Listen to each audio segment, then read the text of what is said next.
లేఖనంలో నుండి ఒక వాక్యమును మనం ఆలోచన చేసుకుందాం.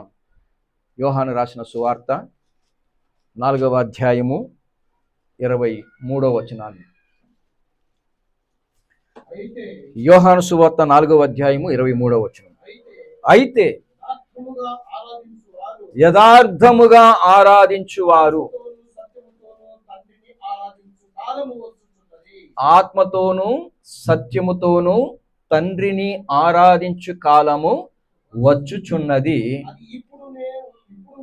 అది ఇప్పుడును వచ్చేయున్నది.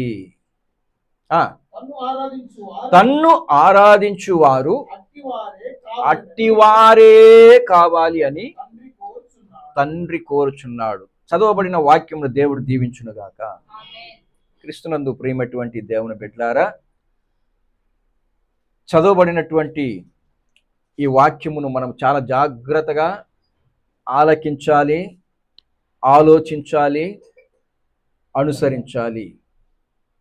ఎందుకంటే జాగ్రత్తగా ఆలకించి అనుసరించకపోయినా మనకే నష్టం.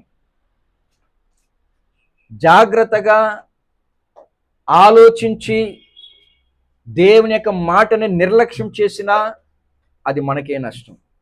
కాబట్టి జాగ్రత్తగా ఆలోచన చేసుకుందాం. ఇక్కడ ప్రభు అయిన యేసుక్రీస్తు ఆయన 2025 సంవత్సరాల క్రితం సమరియా ప్రాంతానికి ఆయన వెళ్ళినప్పుడు అక్కడ సమరియాకు చెందినటువంటి స్త్రీతో మాట్లాడినటువంటి సందర్భం ఇది. ఇది మనకందరికీ సుపరిచితమైనటువంటి ఒక సందర్భం. ఇక్కడ ప్రభు అంటాడు, ఆత్మతోనూ సత్యముతోనూ తండ్రిని ఆరాధించే కాలము వచ్చుచున్నది, అది ఇప్పుడు వచ్చేయున్నది అన్నాడు. ఎలా ఆరాధించాలట? ఆత్మతోనూ సత్యముతోనూ. ఈ మాటని ఒక్కొక్కరు రకరకాలుగా అర్థం చేసుకున్నారు.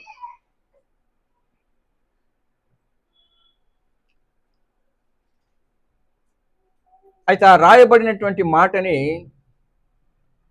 సరిగా ట్రాన్స్లేషన్ చేస్తున్నటువంటి భాషలో మనం చదువుకుంటే ఏమని రాయబడి ఉంటుందంటే, ఆత్మతోనూ సత్యముతోనూ. అంటే కొంతమంది ఏమంటారంటే, ఆత్మతో అనగా మనము మన యొక్క ఆత్మతోనూ, సత్యము అనగా వాక్యముతోనూ దేవునిని ఆరాధించాలి అని రాయబడి ఉంది అని కొంతమంది అర్థం చేసుకున్నారు. కానీ వాస్తవానికి అక్కడ రాయబడినటువంటి మాట యొక్క పరమార్థం ఏంటంటే, మీరు తమిళ్లో చదువుకుంటే సరిగ్గా అక్కడ ట్రాన్స్లేట్ చేయబడి ఉంది.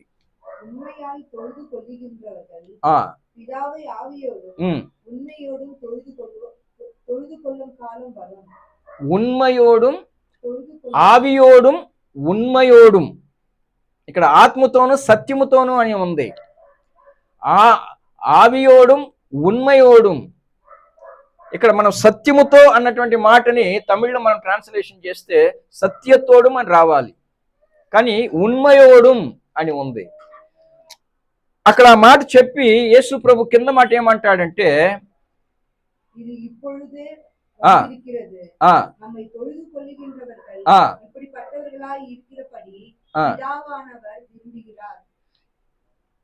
ఏ విధంగా దేవునిని ఆరాధించాలి అంట? యథార్థముగా. యథార్థముగా అంటే నిజముగా. ఉన్మయాగే అంటే నిజముగా దేవునిని ఆరాధించాలి.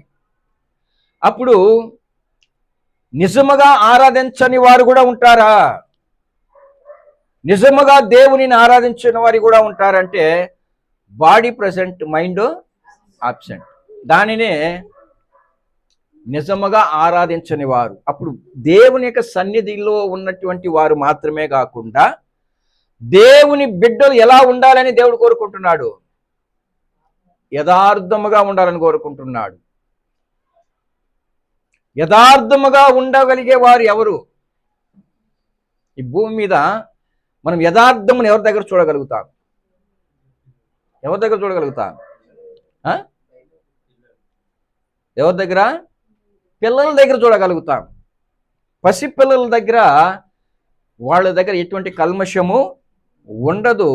యథార్థముగానే వాళ్ళు మాట్లాడినా యథార్థముగా ఉంటుంది, వాళ్ళు నవ్వినా యథార్థముగా ఉంటుంది, వాళ్ళు ఏ కార్యం చేసినా అది యథార్థముగా ఉంటుంది. దాని వెనక ఎటువంటి కల్మిషము ఉండదు. దేవుడు కూడా సాక్షాత్తు దేవుని బిడ్డలు అటువంటి యథార్థము కలిగి ఉండాలి అని ఎదురు చూస్తున్నాడట. అలాంటి వారే ఆయన కావాలట. ఎలాంటి వారు? యథార్థముగా ఆయనను ఆరాధించేవారు.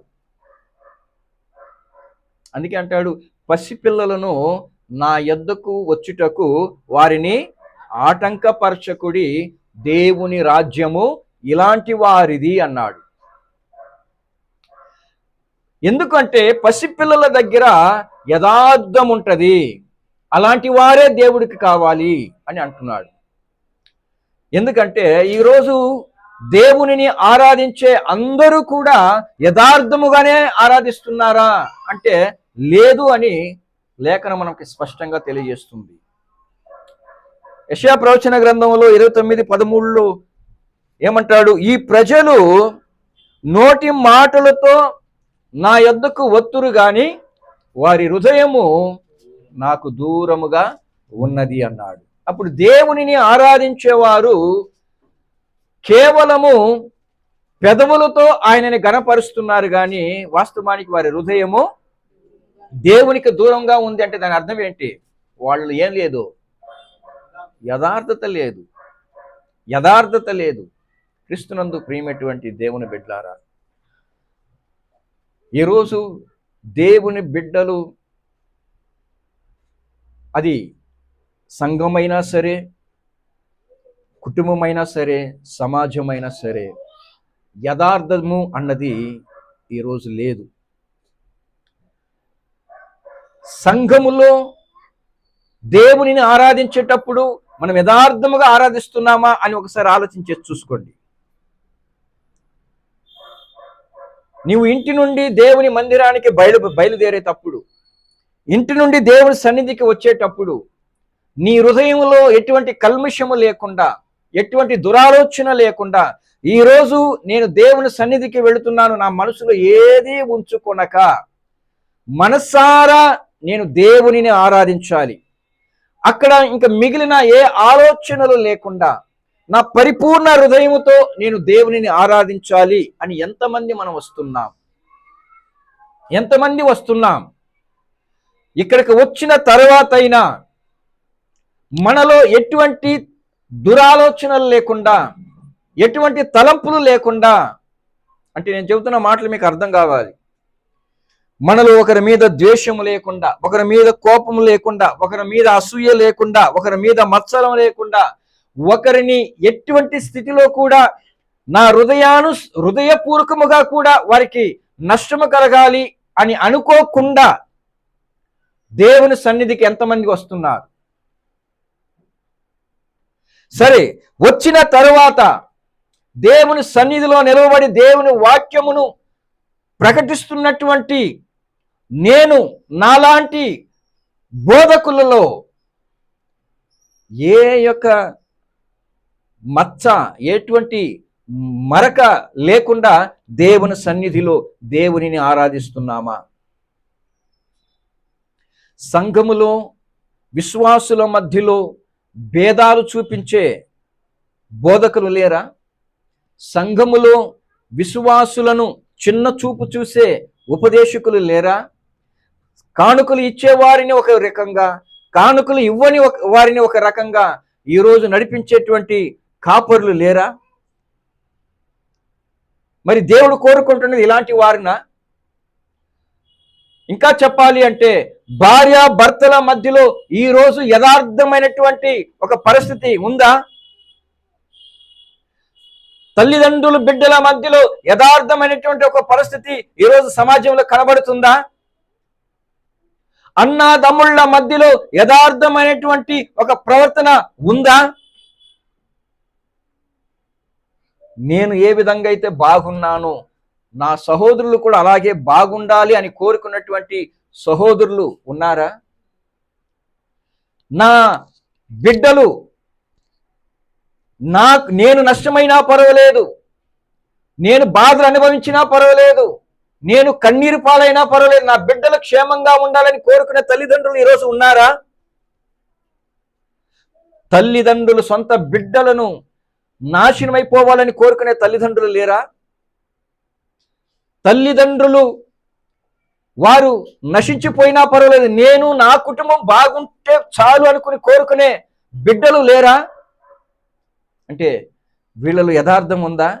పైకి మాత్రం ప్రేమని కొమ్మరిస్తారు, అబ్బా నా తల్లి నా తండ్రి అని చెప్పి పెదవులతో వారిని పూజించటం కాదు, హృదయపూర్వకంగా వారికి ఒక కష్టం వస్తే ఒక నష్టం వస్తే వాళ్ళ నిమిత్తము కన్నీటితో ప్రార్థించేవారు కావాలి. వారి నిమిత్తము నీ చేతనైనంత వరకు మేలు చేసేటువంటి ఆ యొక్క సిద్ధపాటు నీలో ఉండాలి. యేసు ప్రభు అంటాడు, నీ తల్లిని నీ తండ్రిని చూసి మీకు అవసరమైనది దైవార్పితము అని ఎవరైనా చెప్పినట్లయితే వాడు నిజముగా వేషధారి. తల్లిదండ్రులని పోషించకుండా నేను దేవునికి ఇస్తాను అంటున్నాను. చూడండి, ఈ లోకంలో ఎంతో మంది ఈరోజు ఆ సంఘానికి వెళితే వాళ్ళు 20,000 అడిగినా మేము ఇస్తాం కానుకలు, కానీ కన్న తల్లిదండ్రులని కనికరించరు. నువ్వు ఆ గొప్ప సంఘానికి వెళ్ళి గొప్ప కానుకలు ఇచ్చినంత మాత్రాన నీ తోడు పుట్టిన సహోదరుడిని నీవు కనికరించంత వరకు నీ ఒక వేషధారివే. దేవుడు అంటున్నాడు, ఏమన్నా తెలుసా? ఇశ్రాయేలు ప్రజలను చూసి మీ కళ్ళ ఎదుటనే నాకు నమ్మకము లేనటువంటి వారుగా, నాకు వేషధారణ వేసినటువంటి ఇశ్రాయేలు ప్రజలని నేను వారి నాశనానికి అప్పగించాను. అది చూసైనా నీవు మారు మనసు పొందవలసిన దానివి. యూదా ప్రజలను చూసి అంటాడు, యూదా వారిని చూసి దేవుడు అంటాడు, అదిగో వారికి జరిగినటువంటి నాశనం చూసైనా నీవు బుద్ధి తెచ్చుకోవాలి కదా. వాళ్ళని ఎందుకు నేను నాశనం చేశాను, ఎందుకు వారిని శిక్షకు అప్పగించాను తెలుసా? మోషే దేవుని యొక్క వాక్యమును, దేవుని యొక్క పరిశుద్ధ గ్రంథమును వారికి చదివి వినిపిస్తే దేవుడు మీ ఎడల కోరుకుంటున్నది ఈ కార్యములు అని లేఖనాన్ని వారికి వినిపించినప్పుడు వాళ్ళు అన్నారట, దేవుడు చెప్పినవన్నీ కూడా మేము చేసేదము అన్నారట. దేవుడు చెప్పినవన్నీ మేము చేస్తాము అన్నారట. కానీ దేవుని యొక్క మాటని ధిక్కరించారు, దేవుని యొక్క మాటని నిర్లక్ష్యం చేశారు. కేవలం పెదవులతో మేము దేవుడు చెప్పినవన్నీ చేస్తామన్నారట. అందుకు దేవుడు ఏమన్నాడో తెలుసా? చదవండి, ఇర్మియా ప్రవచన గ్రంథం 3వ అధ్యాయం 10వ వచనం. ఇర్మియా ప్రవచన గ్రంథం 3వ అధ్యాయం 10వ వచనం. ఇంతగా జరిగినను విశ్వాస ఘాతుకురాలుగా ఆమె సహోదరి అయిన యూదా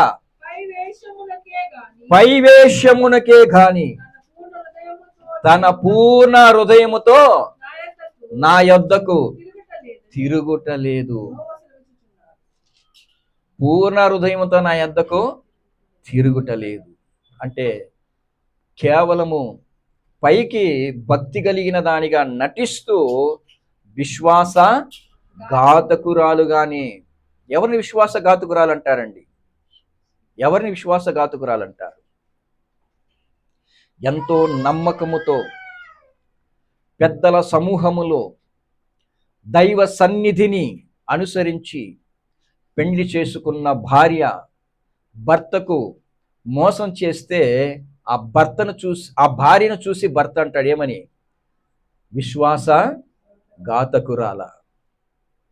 విశ్వాసఘాతకురాల అని భర్త అంటాడు. ఇక్కడ సాక్షాత్తు యూదా వారిని దేవుడు ఒక భార్యగా భావించి చెబుతున్నటువంటి మాట అది. వీళ్ళు దేవునికి పెదవులతోనే, కేవలం పెదవులతోనే దేవుడు చెప్పినవన్నీ మేము చేస్తాము అన్నారు. కానీ ఏం చేశారు? మోషే సీనాయి కొండ మీదకి వెళ్ళి రావటానికి కొంచెం ఆలస్యం కాగానే వేరొక దేవుడిని వెతుక్కున్నారు. దీని ఏమంటారండి? ఆత్మ సంబంధమైన వ్యభిచారం. ఆత్మ సంబంధమైన వ్యభిచారం ఇది దేవుడు ఎట్టి పరిస్థితుల్లో కూడా ఓర్చుకోడు. దేవుని బిడ్డలకి నేను మాత్రమే భర్తగా ఉండాలి అని కోరుకుంటున్నాడు. సంఘము పెండ్లి కుమారుడికి ఏమై ఉంది? వధువు, భార్య. రండి, యెహెజ్కేలు ప్రవచన గ్రంథం 33వ అధ్యాయము 31వ వచనం చూడండి.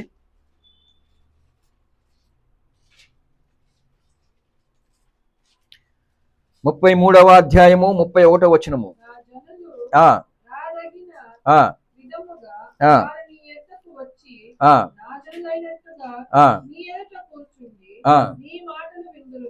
కానీ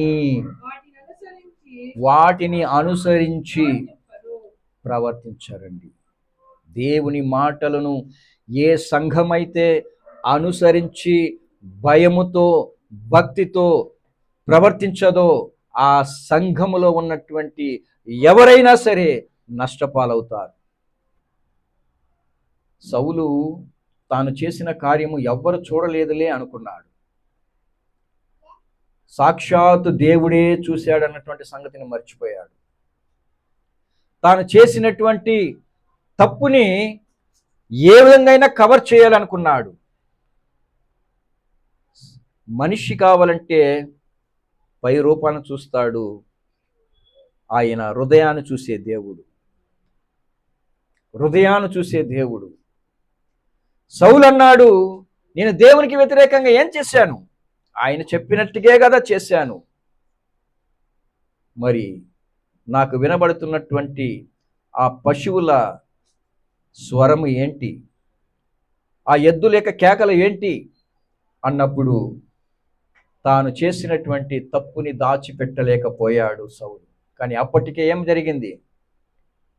దేవుని యొద్ద నుండి శిక్ష అమలైపోయింది. క్రీస్తునందు ప్రేమటువంటి దేవుని బిడ్డలారా, ఈరోజు మీ తల్లిదండ్రులకు, మరి ముఖ్యంగా యవ్వన బిడ్డలకు, మీ తల్లిదండ్రుల యొక్క కళ్ళు మూపించేయచ్చు అని మీరు అనుకోవచ్చు. కానీ దేవుడు చూస్తున్నాడన్న సంగతిని మర్చిపోకండి. ఈరోజు సమాజంలో నన్ను ఎవరు చూడలేదు కదా, నేను ఏం చేసినా నా భార్యకు తెలియదు, నేనేం చేసినా నా భర్తకు తెలియదు, నేనేం చేసినా నా తల్లిదండ్రులకు తెలియదు అనుకుంటున్నటువంటి ప్రతి ఒక్కరు కూడా గుర్తించుకోవాల్సిన సంగతి ఏంటో తెలుసా? మనుషుల యొక్క కళ్ళు కావాలంటే మీరు కప్పివేయచ్చేమో, కానీ దేవుని కళ్ళని కప్పివేయలేరు. గుర్తుపెట్టుకోండి. మీరు మీ తల్లిదండ్రుల ఎదుటనే మీరు యథార్థముగా ప్రవర్తించకపోతే దేవుని ఎదుట యథార్థముగా ప్రవర్తించటం అన్నది అసాధ్యము. దేవుడు కోరుకునేదల్లా కూడా యథార్థతతో, యథార్థము కలిగిన జీవితం జీవించాలని దేవుడు కోరుకుంటున్నాడు. ఇశ్రాయేలు ప్రజలు దేవునికి వ్యతిరేకముగా తాము చేసినటువంటి కార్యమును వారు మరి దేవునికి వ్యతిరేకంగా చేసినటువంటి కార్యమును ఎవ్వరు చూడలేదనుకున్నారు. దేవుడు చూశాడు, శిక్షను అమలు చేశాడు. సౌలు అనుకున్నాడు, నేను చేసిన కార్యం ఎవరు చూడలేదు అనుకున్నాడు. దేవుడు చూశాడు, శిక్షను అమలు చేశాడు. కయ్యను అనుకున్నాడు, నేను చేసినటువంటి ఈ యొక్క దుష్ట కార్యమును ఎవరు చూడలేదు కదా అనుకున్నాడు. తన సహోదరుని యొక్క రక్తము దేవునికి మొరపెట్టింది అన్న సంగతే ఎరగక బ్రతికాడు.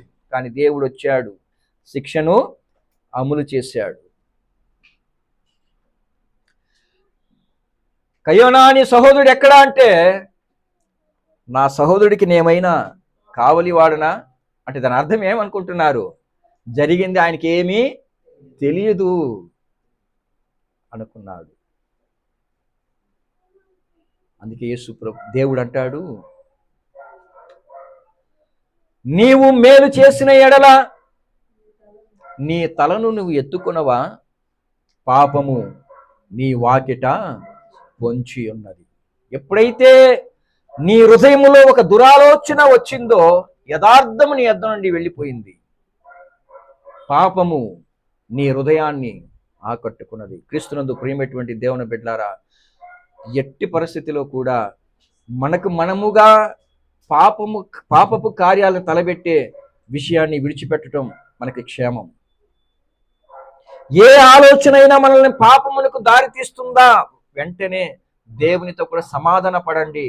మీ యొక్క హృదయములోకి ఆ పాపపు తలంపు రాకుండా చేసుకోవటం మీకు మంచిది. బైబిల్ సెలవిస్తుంది, మత్తయి రాసిన సువార్త 22వ అధ్యాయము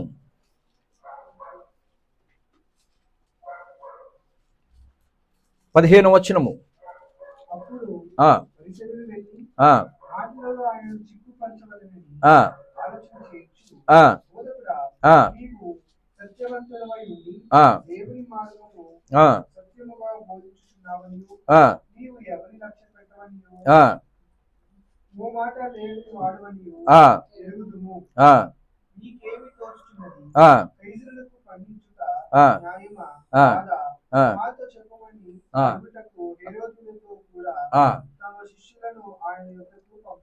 చాలు. ఇక్కడ ఈ పరిసయ్యులు యేసు ప్రభువుని ఏమని పొగిడారు? నీవు సత్యవంతుడైన ఉండి దేవుని మార్గమును సత్యముగా బోధించుచున్నావని ఎవనికిని లక్ష్య పెట్టక మొహమాటము లేకుండా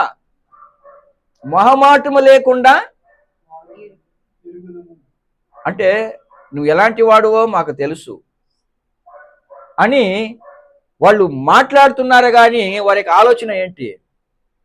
ఆయనని ఏ విధంగా అయినా చిక్కించుకోవాలని. వాళ్ళకి ఆలోచన ఏంటి? ఏ విధంగా అయినా ఆయనను చిక్కించుకోవాలని. అందుకే యేసు ప్రభు వాళ్ళని చూసి ఏమన్నాడో తెలుసా?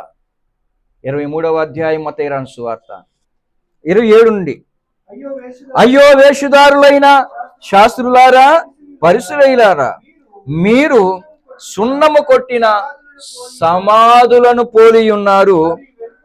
అవి వెలుపల శృంగారముగా అగపడును గాని లోపల సచ్చిన ఎముకలతోనూ సమస్త కల్మషముతోనూ నిండి ఉన్నవి.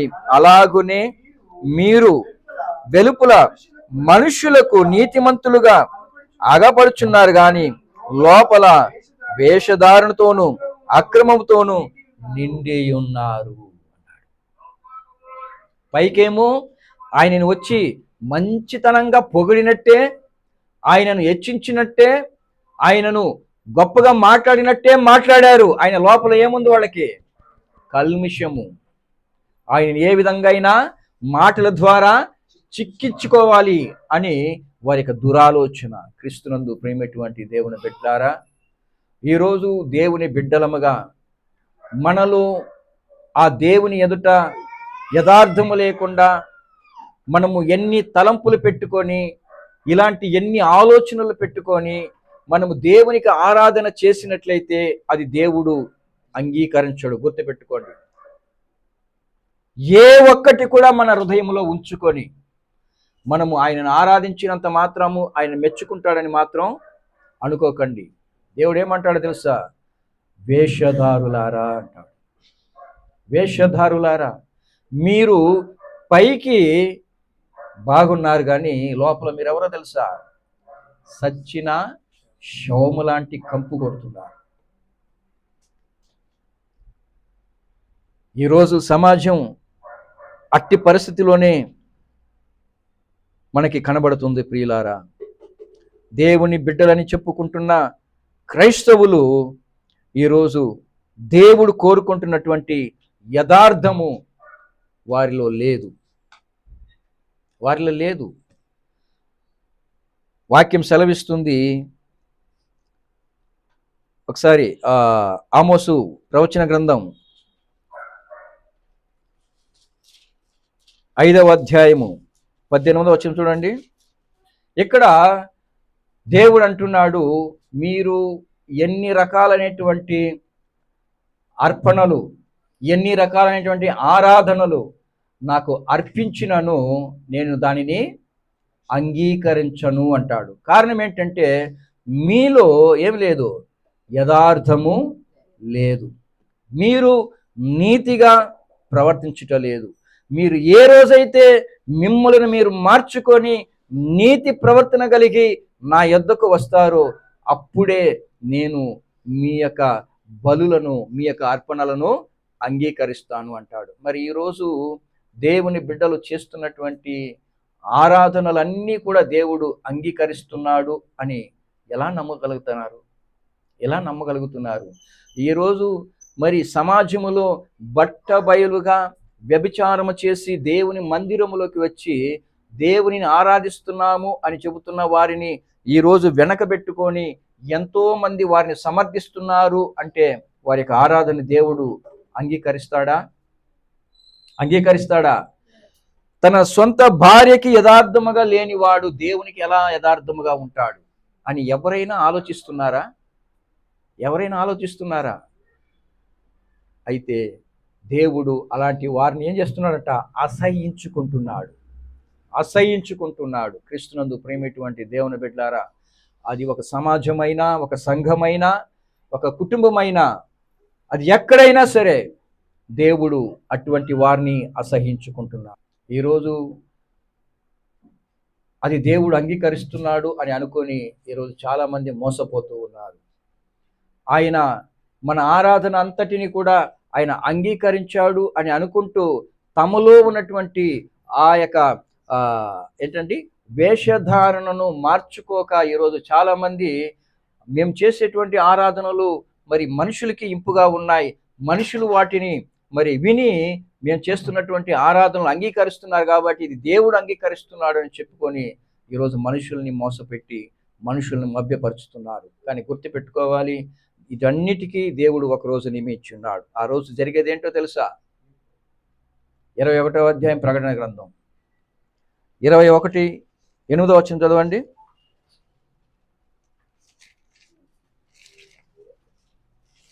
ప్రకటన గ్రంథము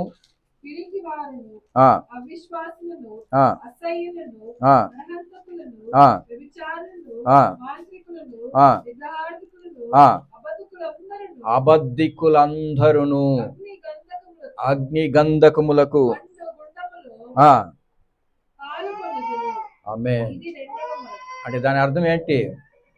అలాంటి వారు భూమి మీద బ్రతికి ఉన్నంత కాలము మేము దేవునిని మోసపరిచాము, మనుషుల్ని మోసపరిచాము, మమ్మల్ని ఎవ్వరు మరి పట్టించుకోలేదు, లేదంటే మమ్మల్ని ఎవ్వరు కూడా మమ్మల్ని పట్టుకోలేదు అని అనుకోవచ్చేమో. కానీ ఒక రోజు అన్నది నియమించబడి ఉంది.